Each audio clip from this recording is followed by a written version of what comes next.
Hi friends, இனி பசங்களுக்குலாம் school leave தான். அதனால் காலையில் கொஞ்சம் லேட்டாக தான் எழுந்தேன். இங்கே வந்து காலையிலே லைட்டாக தூர போட்டுட்டு இருந்தது. தினமும் இங்கே இப்படி தான் தூர போட்டுகிட்டே இருக்கும். ஒரு வேலையும் செய்ய முடியல. ஒரு வாரமாக இப்படி தான் இருக்குது. ரொம்ப கஷ்டமாக இருக்குது. துணி காய வைக்க முடியல, ஒன்றும் பண்ண முடியல. சரி, டைம் ஆனதுனால கடையை திறந்து விட்டாங்க. கடையை திறந்து விட்டுட்டு இருந்தேன். எங்கள் வீட்டுக்காரங்க வந்து ஒரு வேலை விஷயமா காலையிலே வந்து அவங்க தம்பி கூட சேலம் வரைக்கும் போயிட்டாங்க. கொடிக்கயிறு கட்டி இப்படி தான் துணி உள்ளே காய வச்சுட்டு இருந்தேன். அதுக்கப்புறமா கோழிக்கெலாம் அரிசி போடலான்னு சொல்லிட்டு போட்டுட்டு வந்தேன். சரி, காப்பி போடலான்னு சொல்லிவிட்டு பாலை ஊற்றி, இது எங்கள் ஊரில் கிடைக்கிற காப்பித்தூள், ரங்கா காப்பித்தூள்னு, இது நல்லா டேஸ்ட்டாக இருக்கும். அப்புறமா காப்பி தான் போட்டேன்.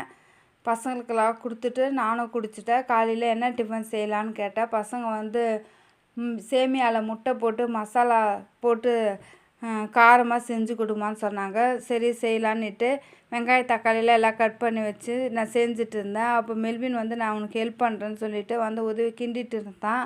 அப்புறமா அது செஞ்சு முடிச்சுட்டு பசங்களுக்கெல்லாம் போட்டு கொடுத்துட்டு நானும் வந்து சாப்பிட்டேன்.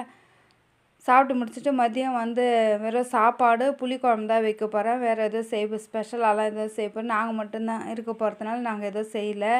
அதுக்கப்புறமா மெல்வினுக்கு வந்து ஹோம்ஒர்க்கு சொல்லி கொடுத்துட்டு இருந்தேன். மெல்வின் வந்து ஹோம்ஒர்க் எழுதிட்டு இருந்தான். அவ்வளோதான் இந்த வீடியோ. தேங்க்யூ ஃபார் வாட்சிங்.